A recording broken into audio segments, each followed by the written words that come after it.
Hello, everyone, and welcome to the week ahead. This week, we have several really important transits, and we're in the energy of preparation, right?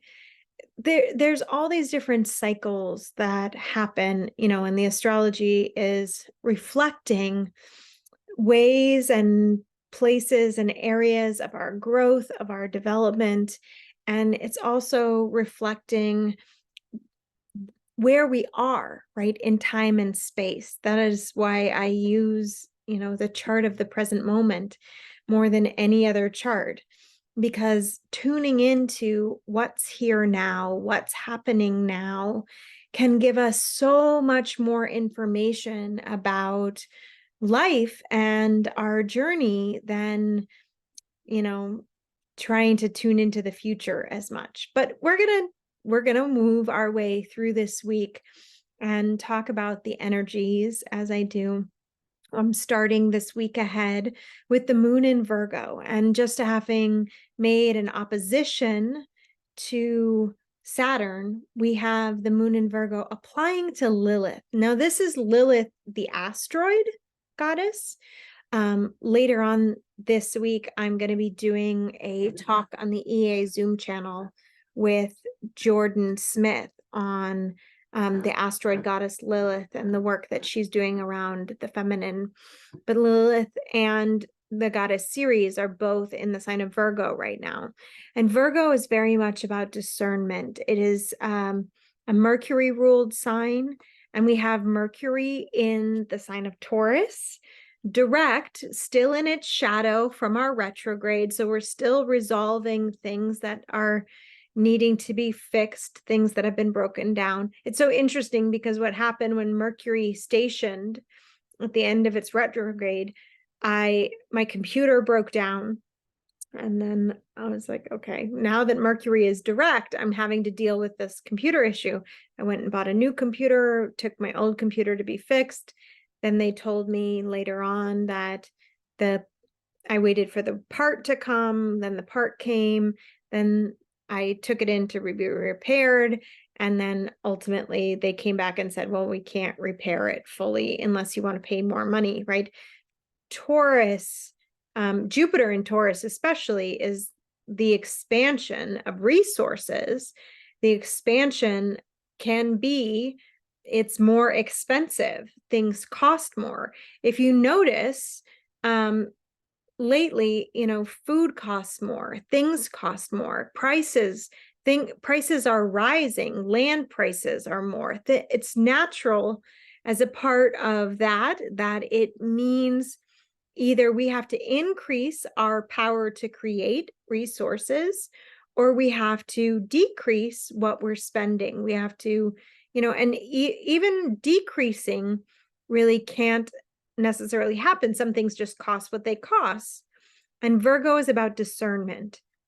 So in Virgo, we might also be organizing and looking at refining our diet, refining our expenses, refining, the Virgo. I often see the archetype of Virgo reflecting healers or doctors, acupuncturists, people who are in the medical and healing fields, but similarly, accountants and finance professionals and people who are really good at meticulous details as it relates to money and finances. And this week, I'll be doing on Tuesday the Source of Resource class, which is a masterclass devoted to all the different parts of the chart that relate to our income, our finances, the resources, the money that we make, the money we share with others, and ultimately how we look at the natal chart and look at timing and cycles in our life in terms of raising money, increasing our income, building abundance, wealth. I'm going to be speaking to a lot of things from the perspective of being a former financial advisor, but also from the perspective as being an astrologer and looking at the soul level karmic work that is entailed in how we work with our resources. And ultimately, the ultimate truth, which, the secret of that ultimate truth is the source of resource in all things, is our creator, is, God, our divine, we come into this world, we're born into the world, into a body, and right into a family and into a life and experience as a soul, but we are coming from source. And we leave this body and we return to source, right? And by Sunday, the moon is going to be moving into its opposition with Neptune. So this activates a lot of the core calling that we have in discernment and in our process of clearing out our lives, is a part of the process of forgiveness. It's really about, how do I let go of what doesn't serve me? Let go of feeling like I'm not deserving of what I have or what I want. Let go of feeling as though I can't really receive the richness and resources that life wants to give me. Let go of feeling like I'm not good enough. I'm not, fill in the blank of the not enough, or the don't have enough, or the whatever it is, wherever we find ourselves in, in archetypal stories, right? Ceres, the mother goddess, is reflective of the grain of the harvest, but she was also the mother of Persephone. And in one of the stories about that myth, her daughter is kidnapped, taken into the underworld, right? There can be a loss of innocence, a loss of feeling, a loss of connection to, especially in the case of mother-daughter relationships, a loss of connection to the mother, where we have healing work to do, where there is still grieving or forgiveness, or, that the path is inviting us to face. And this axis I think of as like the Christ, Virgo Pisces, is very similar to, the victim perpetrator, victim martyr, so there can be healing of that victim story when we forgive what's happened in the past, when we forgive our mothers for not, meeting our needs, forgive our providers for not providing, right? Forgive ourselves for the ways in which we've hurt our bodies, our minds, our temples, by the ways we've thought about ourselves that have been critical and not self-loving. And there's an invitation to really stepping into, it's not just empowerment, it's relationship.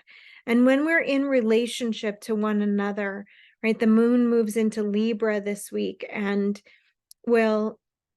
all of this is happening under the guise of a moon that's ruled by Venus, or Venus ruling the moon, right?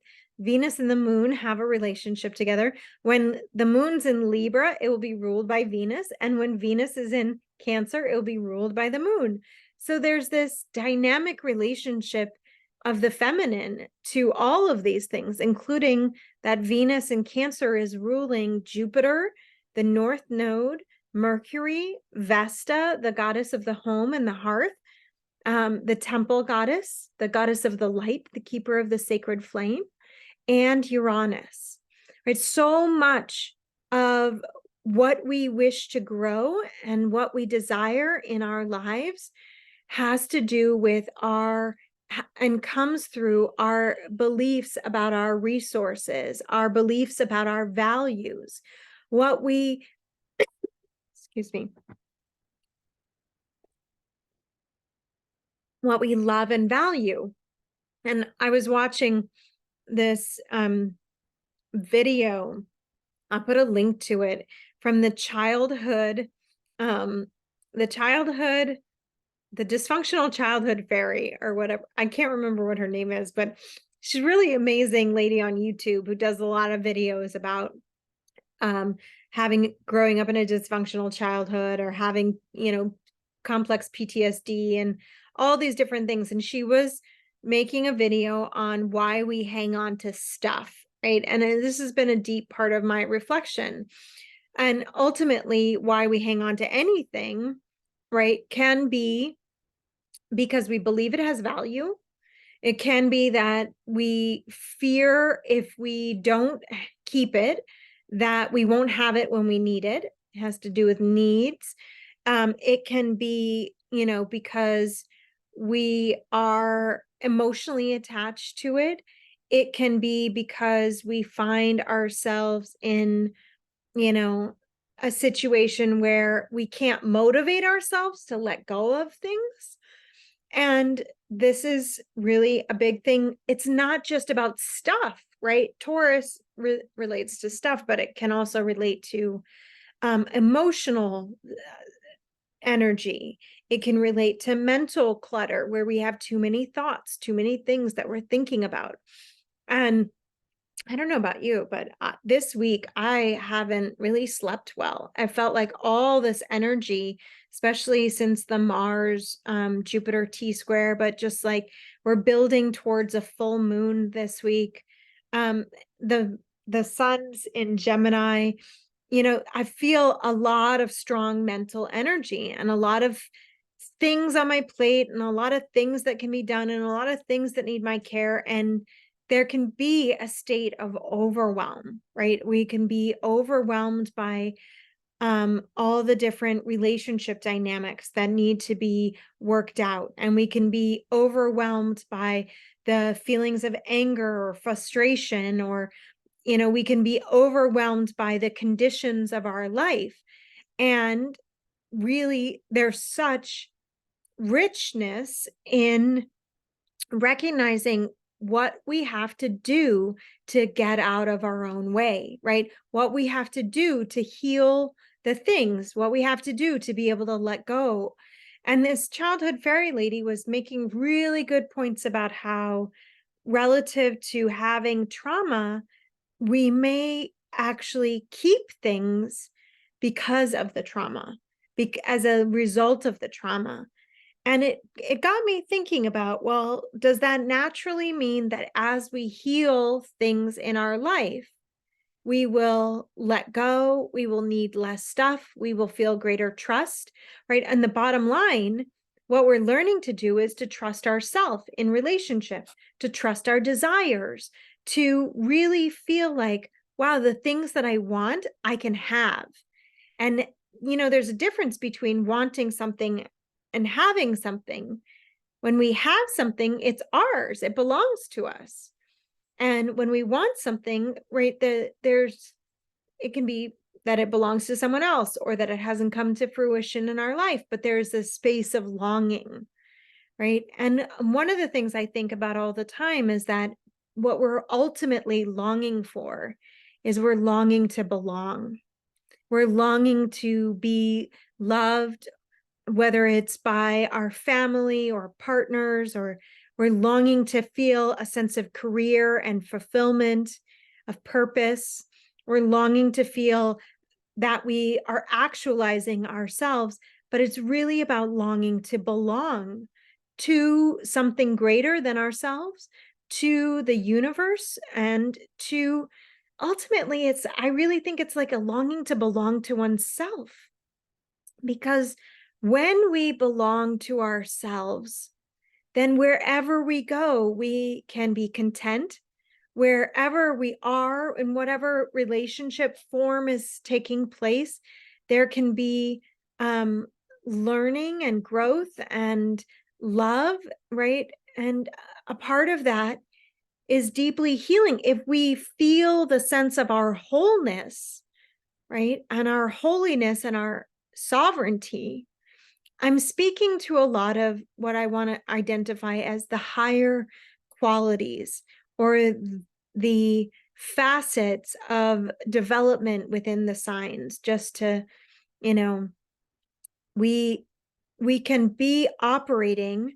Jeffrey Wolf Green articulates it in evolutionary astrology as different stages of consciousness. And each of these stages of consciousness comes with its own challenges and its own limitations. And then each stage comes with an evolutionary impulse to grow, right? And even our birth chart, you may feel like you have a challenging birth chart, or you may feel like you have had a challenging life, but it comes, to the extent to which we face the things that need to be felt and healed. And as the moon crosses over the south node this week and, is in the sign of Scorpio, a lot of those deeper energetics of distrust and the feelings of betrayal and abandonment, the fears that we can face, these are things that we can learn how to be with. And as we expand our capacity to be with what is in our lives, to really face what we have, the challenges, the limitations, and to bring our mindset, right, to grow our perspective about our life, to see our life from an evolutionary viewpoint, and to see the things that are healing as being within this cycle, right? We're almost to the full moon cycle. As the moon moves through Scorpio this week, it's going to oppose all of the planets that are in the sign of Taurus. So the moon will oppose Jupiter, and then Mercury, and then Uranus, and then Vesta, before entering the sign of Sagittarius. And we end the week on Saturday with this full moon in Sagittarius, which I think is an incredibly interesting form of illumination. It's really like a midpoint between seasons. It's Gemini season is, a mutable and changing season. And that moon in Sag is ruled by Jupiter, who has been applying all week towards the North Node. But by the time we get to the full moon, is already crossed over and in a new phase. So in some level, what we're beginning in this week is really coming to full light of being able to see the ways in which our mindset, our beliefs, our attitudes are growing into something new. And this includes the expansion of ideas, of resources, of values that we have that are deeply rooted in the feminine, right? Deeply rooted in the Mother Earth, in our divine mother, in our birth mother, or in our own embodiment of the feminine, our own womb. And where all of these places have been calling us towards healing, right? If our relationship with our mother is fragmented or has a lot of grief in it or limitation, where if our relationship to our womb, to our femininity has been challenged by old ideas, by distortions of, whether it is identity structures, religious beliefs, old ideas that are negative, viewpoints of ourselves. This is where we can really come to like the full seeing of how things are really just an idea. And I read something earlier today where it was like, oh yeah, I want to share this with you because I think this is really powerful. That ideas are just thoughts that can be changed. This comes from Louise Hayes. It comes from the workbook, Love Yourself, Heal Your Life. And it's called PowerPoints. And she makes the statement, I believe in my own power to change. And there's, 7 PowerPoints that she says here. We are each responsible for our experiences. Every thought we think is creating our future. Everyone is dealing with damaging patterns of resentment, criticism, guilt, and self-hatred. These are the only thoughts thoughts are only thoughts, and these can be changed. We need to release the past and forgive everyone. Self-approval and self-acceptance in the now are the keys to positive change. The point of power is always in the present moment. I think these 7 points are super, you know, interesting and valuable and reflective of the ideas of this full moon. And then the last statement is, I give myself permission to learn. What it is that we need to learn.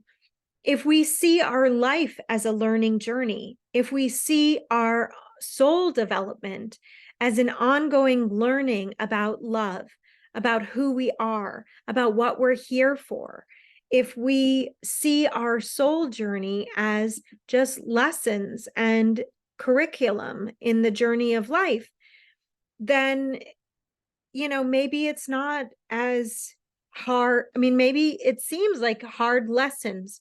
Many of us, I know many people who, myself included, who have had to learn through hard lessons. But there is also infinite blessings, right? Jupiter brings blessings, abundance, and lessons. And I think what we get most from those lessons over time is the blessing of wisdom, which is Saturn, the blessing of discernment, the blessing of freedom. Because if we are identified with something and attached to something happening in a certain way, and we learn to let go of that, and we open ourselves to what life is bringing, ultimately something even more beautiful than what we've dreamed up could emerge. But we have to be able to feel everything that's in the way of that. And as we get to the end of this week, we have Venus at the last degrees of Cancer. Now she's going to enter Leo next week. And we're going to be on the tail end of a full moon. We're going to have Mercury applying to and then separating from Uranus. We have Jupiter applying to and then separating from the North Node. There's a lot of power in this week to grow exponentially. And when we think about growth, that growth is about planting the right seeds, planting the seeds of the things that we deeply value, that are aligned with the truth of who we are, that are aligned with our deepest calling to love and to be loved. And wherever we're in the way of that, the journey this week is also through the path of releasing, through the path of relationship, through the path of facing our, facing the unknown with the confidence of knowing that as long as I truly have a relationship with myself, and develop a loving relationship with myself, then that's really all that I need. And I'll share this poem that I've been referencing this week. I have it on my altar here, and it used to be on my refrigerator. It's adapted from a quote by Caroline Dillison. It is the task of every human who is awakening right now to establish a reverent relationship to themselves, to cut through all the self-negating false beliefs once and for all, to throw all the pity-seeking illusory wounding out the window, to stop giving themselves away to fit in and to be accepted, and instead to devote themselves to discovering the potent power within. It is their time to take that journey within and take the time to listen to their body, to listen to their heart, and to follow their intuition and live from that place, to bring forth what is inside out into the world. When a person is connected to their true nature, for the most part, they feel whole and complete, alive, peaceful, grateful, inspired, creative, actively dynamic, all-embracing, expansive, beautiful, wise, truthful, and sensual. These are the signs that they are in alignment with their feminine and integrated with their masculine. Such a person has a power to change the world. So I see you, that's you. Every one of us has this. This is within us to cultivate. This is in the astrology. I couldn't like speak more to how each and every word in this poem has the power, is reflected in the present moment and in what we have the capacity to work with in our lives. So, with that being said, I want to also remind you I am teaching in the upcoming Rebecoming the One Symposium. It's a completely free offering created by my dear friend Martha Alter Hines from Living the One Light. And Martha has brought together, I think, 30 plus speakers, and there's like an entire month of workshops and lectures. My talk is with her and Vanessa Nixon on remembering the heart of the feminine. And so you can find the link to register for it. It's totally free. You'll get access to all the talks. I will be on the live Divine Feminine panel. She'll be doing a Divine Masculine panel, a Divine Person panel, and there will be a lot of different opportunities to learn from incredible healers and teachers. And so I hope you'll join me for that. It's a really wonderful opportunity to tune into, who am I becoming? Who are you becoming? And one of the questions I used to ask myself is, who am I becoming that I have already become? Because the truth is that everything that we would become in the future already exists inside of us. Every dream, every wish, every baby, every thought, everything exists within us as potential, as inherent intelligence, as life force. And you, even if you are not yet where you imagine yourself to be, who you are now is becoming that and has that. So until next week, my friends, thank you so much for listening. As always, please like this video, subscribe to my channel if you're new to this. You can also sign up for my newsletter on my website, astrologywithmichelle.com, and leave me a comment if something touched your heart or if there's something coming up for you this week. I love to hear from you and know how you're doing. Thanks so much, friends. Bye for now.